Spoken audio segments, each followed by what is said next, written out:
এখানে অন্তত হাজার খানেক শিক্ষক উপস্থিত আছেন, আরো অনেকে হয়তো আশপাশে আছেন। তারা 11 দিন ধরে আন্দোলন করছেন, তাদের প্রত্যেকটি মুহূর্ত কিভাবে অতিবাহিত হচ্ছে। তারা অনেকেই অনেক ধরনের চাকরি ছেড়ে এই চাকরি গ্রহণের জন্য প্রস্তুতি নিয়েছিলেন। কাজেই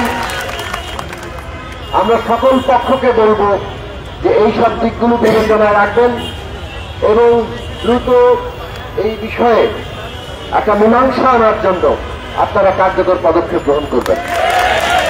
আমাদের পক্ষ থেকে এইটুকু আমরা বলতে পারি যে আমরা আপনাদের এই যে আজকে সমস্যা তৈরি হয়েছে এটা যাতে দ্রুত সমাধান হয় তার জন্য সংশ্লিষ্ট কর্তৃপক্ষ সকলের সাথে আমরা যোগাযোগ করব।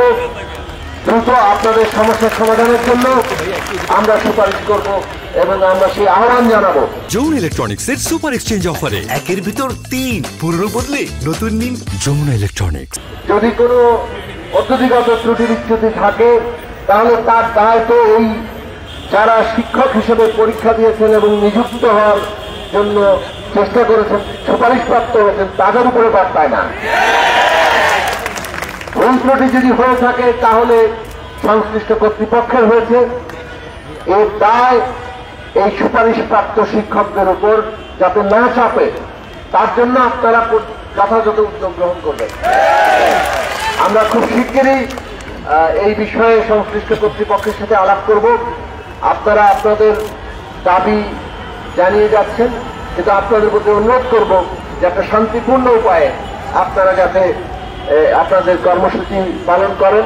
মনে রাখবেন আমরা এমন একটা সময় অতিক্রম করছি যেখানে একটা অন্তর্বর্তী সরকার দায়িত্ব পালন করছে এবং আমাদের দেশের যে বাস্তবতা সেই বাস্তবতা একটা কঠিন পরিস্থিতিতে এই অন্তর্বর্তী সরকারকে দায়িত্ব পালন করতে হচ্ছে।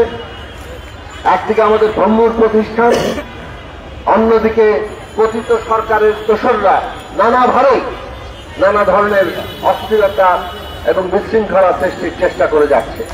এইরকম একটা বাস্তবতায় যখন আন্দোলন সংগ্রাম আপনারা করছেন আপনাদের ন্যায্য দাবি নিয়ে, তখন এই আন্দোলন পরিচালনার ক্ষেত্রে আপনাদের সেই সতর্কতা এবং সেই দায়িত্ববোধ থাকা দরকার, যাতে করে আপনাদের আন্দোলন সত্যিকার অর্থে আপনাদের যে দাবি সেটাকে তুলে ধরতে পারে, তার ন্যায্যতা নিয়ে হাজির হতে পারে এবং এর কোন রকম ফায়দা অন্য কেউ তুলতে না পারে।